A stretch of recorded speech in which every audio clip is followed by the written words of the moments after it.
حضرات سورہ والشمس میں ارشاد اقدس الہی ہو رہا ہے کہ قسم ہے اس سورج کی کہ جو چمکنے والا ہے، اور قسم ہے اس چاند کی کہ جو سورج کے پیچھے پیچھے ہونے والا ہے۔ جب پیغمبر اسلام نے بھری ہوئی مسجد میں اصحاب الانصار کے سامنے یعنی اپنے اصحاب کے سامنے قرآن مجید کے ان الفاظ کی تلاوت فرمائی تو لوگوں نے پیغمبر سے پوچھا کہ وہ سورج کون ہے جو چمکنے والا ہے، اور وہ چاند کون ہے کہ جو سورج کے پیچھے پیچھے آنے والا ہے۔ تو پیغمبر اسلام نے فرمایا کہ اس آیت میں سورج سے مراد میں ہوں اور چاند سے مراد علی ابن ابی طالب علیہ السلام۔ دیکھیں عزیزو، اللہ نے یہ نہیں کہا کہ قسم ہے سورج کی کہ جو چمکنے والا ہے، اور قسم ہے اس چاند کی کہ جو چاندنی بھی، بلکہ اللہ نے کہا قسم ہے اس سورج کی کہ جو چمکنے والا ہے، اور قسم ہے اس چاند کی جو سورج کے پیچھے پیچھے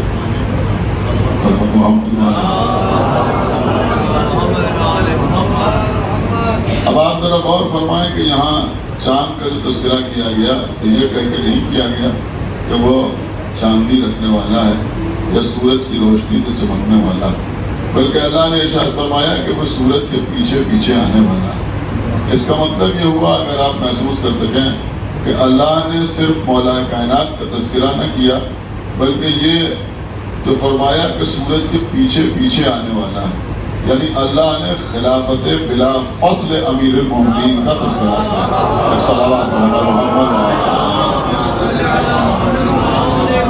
لیکن اس کا بھی ایک سبب ہے کہ لوگ پیغمبر کو ابتر کہنے لگے تھے، اور جب لوگوں نے پیغمبر کو ابتر کہا تو آپ جانتے ہیں کہ سورہ کوثر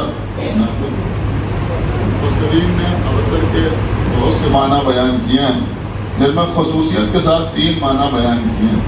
ان میں ایک معنی یہ بھی ہے کہ ابتر اسے کہتے ہیں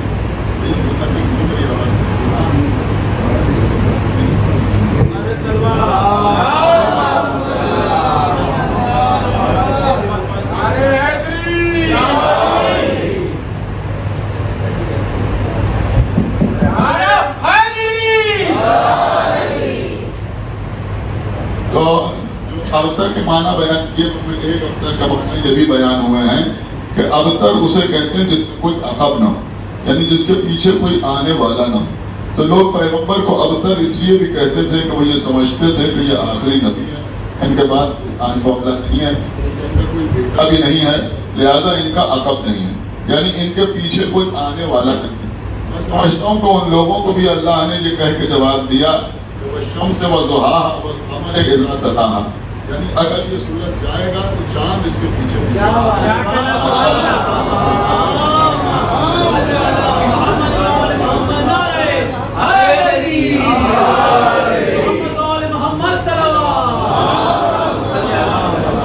دیکھیں اس وقت فضائل کا کوئی موقع نہیں ہے، لیکن بہرحال اس بارگاہ میں چند جملے اگر آپ سنیں فضیلت کے تو بہت بہتر ہے۔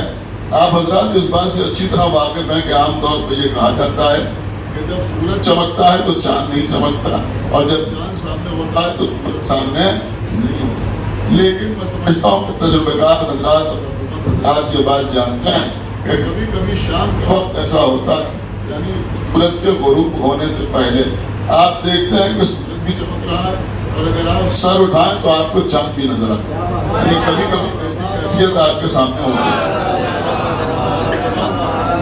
تو کبھی کبھی ایسا ہوتا ہے کہ سورج نیچے ہوتا ہے اور چاند اوپر چمکتا ہے، یعنی جب سورج اور چاند دونوں ہم کو ایک ساتھ نظر آتے ہیں تو ہمیشہ سورج نیچے ہوتا ہے اور چاند اوپر نظر آتا ہے۔ تو یہ سورج نیچے اور چاند اوپر کیوں؟ کچھ آپ کو اس کو دیکھ کے یاد آتا ہے۔ ایک بات یہ بھی سمجھ میں آتی ہے کہ اللہ نے سورج کے منصب کا یہ فریضہ قرار دیا ہے کہ غروب ہونے سے پہلے اپنے جانشین کا تعارف کرا کے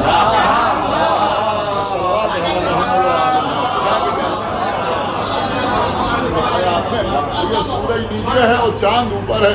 اب سورج کے نیچے ہونے سے اور چاند کے اوپر ہونے سے نہ سورج کی فضیلت گھٹ جاتی ہے نہ چاند کی فضیلت بڑھ جاتی ہے۔ بہت توجہ آپ حضرات سے چاہتا ہوں، ثابت یہی ہوتا ہے کہ سورج اپنے جانشین کا تعارف کرا کے جا رہا ہے۔ اس منظر کو دیکھ کے ہمیں غدیر کا منظر یاد آتا ہے، جہاں وہ شمس کے ہاتھوں کو برقرار نظر آ رہا تھا اور پیغمبر ارشاد فرما رہے تھے من کنت مولا ہو فہذا علی مولا، جس کا میں مولا ہوں اس کا یہ علی مولا ہے۔ صلوات۔ اب اگر میں آپ کی خدمت میں عرض کروں تو شاید اس سے پڑھ کے کوئی ربط نہ ہوگا کہ سورج اور چاند ایک ساتھ چمکتے ہوئے جو نظر آتے ہیں تو یہ تو غدیر میں نظر آتے ہیں یا پھر کربلا میں نظر آتے ہیں۔ صلوات پر محمد علیہ۔ یہ بڑا اہم ترین مسئلہ ہے، یہاں پر ماشاءاللہ زائرین بیٹھے ہوئے ہیں، میں سمجھتا ہوں کہ یہ کوئی ذاکر یا خطیب اپنی زبان سے بیان نہیں کر سکتا، آپ اپنے دل سے خود محسوس کر سکتے ہیں۔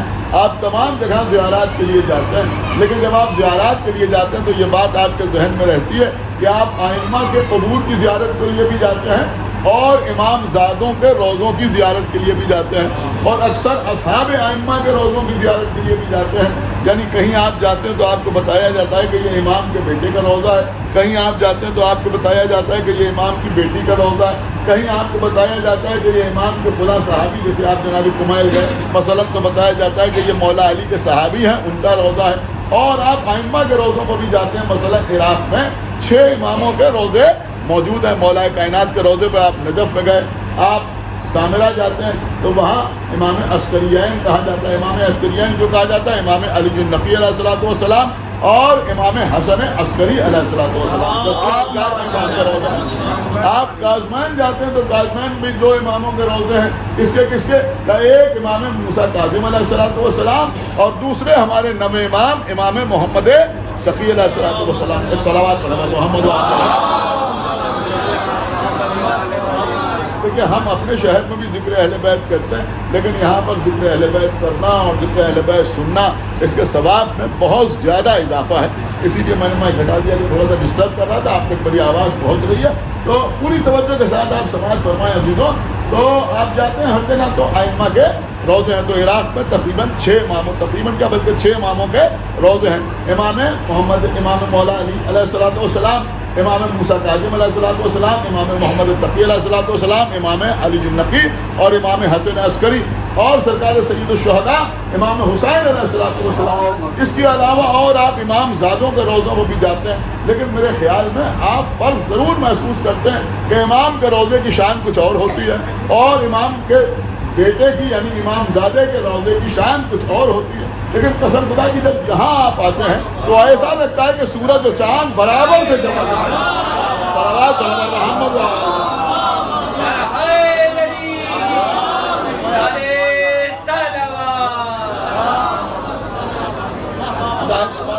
کہ ہمارے یہاں تفسیر بالرائے جائز نہیں ہے، لیکن کسی منظر کو دیکھ کے قرآن کی کوئی آیت پڑھی تو جا سکتی ہے نا۔ تو عزیزو دل چاہتا ہے کہ بین الحرمین کھڑے ہو کے پڑھیں کہ والشمس وضحاہا والقمر اذا تلاہا۔ صلوات پڑھیں محمد اور عزیزو یہاں تو زندگی بھر آقا عباس کی ہم یہ منظر دیکھتے رہے کہ حسین آگے آگے جا رہے ہیں اور حضرت عباس پیچھے پیچھے جا رہے ہیں، یعنی سورج آگے آگے جا رہا ہے اور چاند اس کی اتباع کرتا ہوا پیچھے پیچھے جا رہا ہے۔ لیکن یہ کربلا کی سرزمین ہے، اس کی اہمیت کو سمجھیے، یہ کربلا ہے، یہاں آپ زیارت کے لیے آئے ہیں۔ بہت توجہ آپ حضرات کی چاہتا ہوں، یہ کوئی اور ٹور نہیں ہے کہ کوئی گھومنے پھرنے کے لیے آیا ہوں، ہم کربلا معلّہ آئے ہیں اور جب کربلا میں آئیں تو کربلا میں آنے کے کچھ آداب بھی ہیں جن سے آپ اس سے بہتر طریقے سے واقف ہیں کہ بہرحال کوشش کی جائے کر کے لذات کی اور کوئی دنیاوی گفتگو آپس میں نہ کی جائے تو بہت بہتر ہے، ہنسی مذاق نہ کیا جائے۔ یہ کربلا کی سرزمین ہے اور میں آپ کی خدمت میں عرض کروں کہ یہ وہ سرزمین ہے کہ یہاں کی زیارت، یعنی زیارات تو آپ سب جگہ کرنے جاتے ہیں، لیکن میں ایک بات آپ کو بتا رہا ہوں کہ مثلا رمضان جو ہے، رمضان کا مہینہ وہ سید الشہور کہلاتا ہے۔ شہر کہتے ہیں مہینے کو، عربی میں شہر کہتے ہیں مہینے کو، سید الشہور یعنی مہینوں کا سردار، اس کو کہتے ہیں رمضان۔ رمضان کا لقب ہے سید الشہور۔ جمعے کو کہتے ہیں سید الایام یعنی دنوں کا سردار، جیسے کبوتر کو کہتے ہیں سید الطیور، پرانے لوگ کہتے تھے کبوتر سید ہوتے ہیں، تو جب کبوتر سید ہوتے ہیں تو ان کے سید ہونے کا یہ مطلب نہیں ہے کہ وہ زیدیہ نقبیہ قاظمیہ عابدی ہوتے ہیں، اس کا مطلب یہ ہے کہ یہ سید الطیور کہلاتا ہے، یعنی طائروں کا سردار۔ ایک صلوات پڑھیں بر محمد۔ تو جس طرح سے رمضان سید الشہور ہے، جمعہ سید الایام ہے، ایسی کربلا کی زیارت جو ہے یہ سید الزیارات کہلاتی ہے، یعنی زیارتوں کی سردار، کربلا کی زیارت سید الزیارات۔ اور میرے خیال میں اس بات کو آپ خود محسوس کر سکتے ہیں کہ نہ معلوم کتنے قافلے یہاں پر آتے ہیں۔ اب جو لوگ زیارتوں پر جاتے ہیں، جو لوگ بھی زیارات پہ آتے ہیں، تو وہ کہاں جاتے ہیں؟ انہوں نے کہا عراق جاتے ہیں، ایران جاتے ہیں یا سیریا جاتے ہیں۔ تو بھائی جب کوئی زیارات پہ آتا ہے وہ قازمین بھی جاتا ہے، جو زیارت پہ آتا ہے وہ سامرہ بھی جاتا ہے، جو زیارات پہ آتا ہے وہ نجف بھی جاتا ہے، ایران جاتا ہے تو مشہد بھی جاتا ہے، قم بھی جاتا ہے۔ بڑی قیمتی بات میں آپ کی خدمت میں عرض کر رہا ہوں۔ لیکن جب کوئی گھر سے چلتا ہے اور کوئی پوچھے کہ کہاں جا رہے ہو، تو کوئی یہ نہیں کہتا کہ ہم نجف جا رہے ہیں، کوئی یہ نہیں کہتا کہ ہم سامرہ جا رہے ہیں، کوئی یہ نہیں کہتا کہ ہم قازمین جا رہے ہیں، کوئی یہ نہیں کہتا کہ ہم مشہد کی زیارت کے لیے جا رہے ہیں۔ کسی پوچھے کہاں جا رہے ہو تو وہ کہتا ہم کربلا جا رہے ہیں۔ صلوات پڑھیں بر محمد وآلہ۔ یہ کربلا کی سرزمین ہے، اور عزیزوں اس زمین کی ایک خصوصیت یہ ہے کہ اس زمین پر اللہ کے تمام نیک بندے آئے، اور جب بھی اللہ کا کوئی نیک بندہ اس سرزمین پہ آیا تو اس کی آنکھوں سے آنسو جاری ہوئے۔ یعنی کربلا کے اس واقعے سے پہلے جتنے بھی انبیاء یہاں پر آئے سب کی آنکھوں سے آنسو جاری ہوئے۔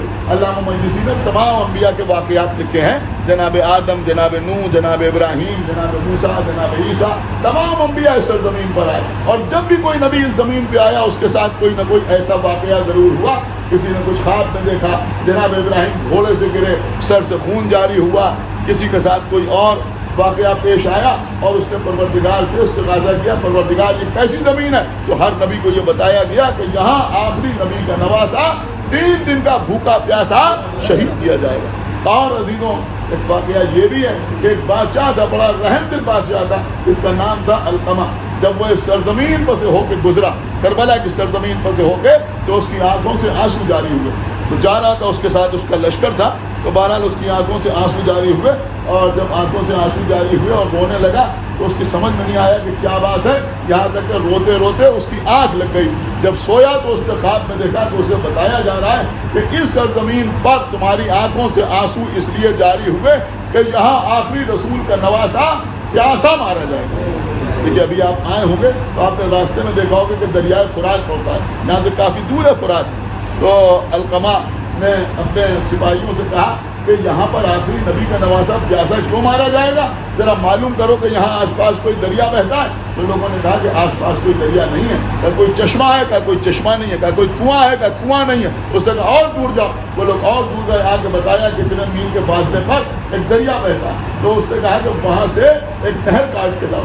تو وہ نہر کاٹ کے یہاں لائی گئی جو بحری جس کے آپ زیارت کرتے ہیں۔ تو جب وہ نہر کربلا کی سرزمین کے اوپر سے ہو کے بہنے لگی تو القمہ نے شکر کا سجدہ کیا، اور شکر کا سجدہ کر کے کہا کہ پروردگار تیرا شکر ہے، میں نے انتظام کر دیا، اب آخری نبی کا نواسا پیاسا نہیں مارا جائے گا۔ اسی لیے کیونکہ فرات سے یہ نہر آئی ہے، اس کو فرات بھی کہا جاتا ہے اور اس کو نہر القمہ بھی کہا جاتا ہے، کیونکہ اکثر زائرین جو یہاں تشریف لائے ہیں وہ لکھنؤ سے تشریف لائے ہیں، لہٰذا میں آپ کی خدمت میں عرض کروں یہ باتیں بھی ہم کو معلوم ہونا چاہیے، اور کیونکہ ان باتوں کو سن کے جذبات بھی پیدا ہوتے ہیں اور انسان نئے کاموں کی طرف راغب ہوتا ہے۔ لہٰذا میں آپ کی خدمت میں عرض کروں کہ ہمارے شہر کے لوگوں نے بھی اس کربلا میں کافی خدمات انجام دیے ہیں ماضی میں۔ جیسے آپ تاریخ پڑھیے تو یہ جو نہر القمہ ہے یہ نواب آصف الدولہ کے زمانے میں سوکھ گئی، تو اس وقت نواب آصف الدولہ نے اس نہر کو پھر سے جاری کرایا۔ ایک صلوات محمد۔ لہذا کافی عرصے تک اس نہر القمہ کو یہاں کے لوگ آصفیہ بھی کہتے رہے۔ ایک صلوات اور تو ہمارے شہر کے لوگوں نے یہاں کافی کام کرایا۔ لیکن ایک بات اور میں خاص آپ کی خدمت میں عرض کر دوں، اور اس بات کا خیال رکھیے کہ جب کربلا میں آئیے تو کربلا میں یہ سوچ کے آئیے کہ آپ کا یہاں آنا صرف امام حسین علیہ السلام کا کرم ہے۔ آپ یقین مانیں کہ کوئی پیسے کی وجہ سے یہاں نہیں آتا، کوئی مال کی وجہ سے یہاں نہیں آتا، کوئی دولت کی وجہ سے یہاں نہیں آتا، یوں تو زندگی میں کبھی بھی غرور اور تکبر انسان میں نہیں ہونا چاہیے، اس لیے کہ معصومین نے غرور اور تکبر کی بڑی مخالفت کی اور بہت زیادہ مذمت کی ہے غرور اور تکبر کی. لیکن جب کربلا کی سرزمین پہ آئی ہے تو یہاں تو بالکل ذہن میں کسی قسم کا غرور اور تکبر یا آگے بڑھ جانا نہیں. دوسرے کو موقع دیجیے وہ آگے بڑھے، آپ پیچھے رہیے. جتنا انکساری کا مظاہرہ یہاں ہو سکے اتنا انکساری کا مظاہرہ کیا جائے، اس لیے کہ ہم اس سرزمین پہ آئے ہیں کہ جہاں آخری رسول کا بیٹا حسین ابن علی، کربلا کا میدان. آپ ذرا غور کریں عزیزوں، کیا کیا ستم امام حسین علیہ السلام کے اوپر اس سرزمین پہ نہ ہو. اور کیونکہ میں نے آپ کی خدمت میں عرض کیا تھا نواب آصف الدولہ کا واقعہ کہ انہوں نے نہر القمہ کو پھر سے جاری کیا، لہٰذا جی جا رہا ہے کہ میں آپ کی خدمت میں یہ عرض کر دوں کہ لکھنؤ میں ایک شاعر تھے کہ میں حوالہ اس لیے دے رہا ہوں کہ کسی کتاب کی بات نہیں، ایک صلوات پڑھنے پر محمد لیکن لوگوں کی انکساری ملاحظہ فرمائیے قبلہ. ایک شاعر تھے لکھنؤ میں احمد رضوی صاحب، جن کو لوگ بابو صاحب بی اے کے نام سے جانتے تھے، حسن پوریا میں رہتے تھے. بڑے غضب کے شاعر تھے، ہمارے استاد بھی تھے، کافی پڑھے لکھے آدمی تھے. اور ان کے کچھ اشعار جو ہیں وہ بہت زیادہ مشہور زمانہ ہیں اور لوگ پڑھتے رہتے ہیں. مثلا ان کا ایک مطلع اور ایک شعر میں آپ کو سناؤں.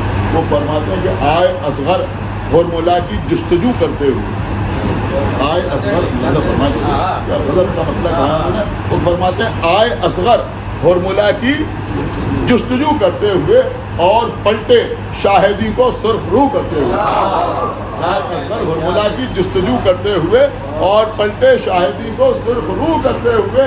اور اس کے ساتھ انہوں نے اور بھی بہت سے شعر کہے. ایک شعر میں آپ کو اور سناتا ہوں جو آپ حضرات نے سنا ضرور ہوگا، بہت زیادہ اس شعر کو پڑھا جاتا ہے اور اکثر ذاکرین بھی پڑھتے ہیں. وہ کہتے ہیں کہ ڈر تھا مجھ کو قبر میں جب تک نہ آئے تھے علی. یہ غلط کا شعر ہے. کہتے ہیں ڈر تھا مجھ کو قبر میں جب تک نہ آئے تھے علی، اب فرشتے ڈر رہے ہیں گفتگو کرتے ہوئے. صلوات محمد وآلہ. یہ میں نے ان کا تذکرہ یوں نہیں کیا، بلکہ وہ کسی زمانے میں یہاں زیارت کے لیے آئے ہوں گے اور اس وقت آئے تھے کہ جب لوگ 22 شپ آتے تھے، پانی کے جہاز سے آیا کرتے تھے، کافی اس میں جب تبدیلی ہوتی تھی تو انہوں نے بیان کیا. اور جب لوگ آتے تھے تو آپ کافی دن قیام کرتے تھے. تو انہوں نے مجھے بتایا، اور میں نے کسی اور سے نہیں سنا لیکن انہوں نے بتایا، بڑے مرد مومن تھے، مقدس آدمی تھے، پڑھے لکھے آدمی تھے. وہ کہتے تھے کہ اس زمانے میں امام حسین علیہ السلام کے حرم میں ہندوستان کے جو مختلف ریاستوں کے والی تھے، یعنی مختلف ریاستوں کے راجا مہاراجا اور یہ وہ، ان لوگوں نے یہاں جھاڑ چڑھائی. یعنی لوگوں کو موقع ملا تھا تو انہوں نے اپنی اپنی طرف سے جھاڑ چڑھائے تھے. تو اب میں کسی اور کا نام نہیں لوں گا لیکن میں آپ کی خدمت سے یہ عرض کروں گا، انہوں نے جو بیان کیا، انہوں نے بیان کیا جو جھاڑ بھی چڑھا ہوا تھا اس کے اوپر کسی نہ کسی کا نام لکھا ہوا تھا. تو مثلا لکھا ہوا تھا والی ریاست فلاں اور والی ریاست فلاں اور وہاں کے راجا اور وہاں کے مہاراجا اور وہاں کے نظام. لیکن اس وقت نواب واجد علی شاہ نے یہاں پر ایک سندل کا جھاڑ چڑھوایا تھا. لیکن واجد علی شاہ ایسے مومن آدمی تھے کہ آپ کو معلوم ہونا یہ بات سے ضروری ہے، ایسے مومن اور مقدس آدمی تھے اور کربلا کی سرزمین کو اس طرح پہچانتے تھے اور اتنی معرفت رکھتے تھے کہ سب نے تو لکھا تھا وہاں کے والی اور وہاں کے راجا اور وہاں کے مہاراجا اور وہاں کے نواب اور وہاں کے یہ اور وہاں کے وہ. لیکن واجد علی شاہ کا جو جھاڑ چڑھا ہوا تھا اس کے نیچے لکھا ہوا تھا غلام ہندی واجد علی. صلوات محمد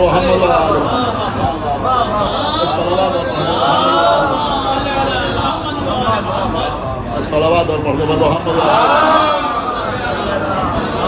یعنی یہاں پر اپنے نام کے آگے انہوں نے شاہ وغیرہ یہ ہو یا جان عالم جو ان کے القاب لکھے جاتے تھے تو کچھ نہیں لکھے. یہ میں نے صرف اس لیے آپ کی خدمت میں عرض کیا کہ یہاں اس سرزمین پر جتنے دن رہیں انکسار سے رہیں اور دوسرے کو موقع دیں اور پیچھے رہیں. جتنا انکسار کے ساتھ یہاں رہیں گے اتنا ہی زیارت کے اجر و ثواب میں اللہ اضافہ کرے گا. ایک صلوات پڑھے گا محمد.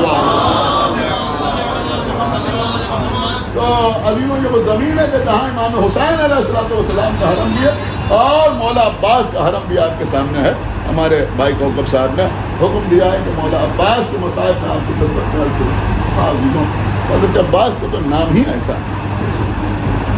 کسی ذاکر سے پوچھیے، کسی عالم سے پوچھیے. جو لوگ مختلف شہروں میں مجلسیں پڑھنے کے لیے جاتے ہیں، جب ہم مجلسیں پڑھنے کے لیے آئے تو اکثر مقامات پر لوگ فرمائشیں کرتے ہیں، یہ فضائل پڑھ دیجیے گا، یہ مسائل پڑھ دیجیے گا، یہ واقعہ پڑھ دیجیے گا، یہ موضوع پڑھ لیجیے گا، اس چیز کے اوپر ڈسکس کر لیجیے گا. اکثر لوگ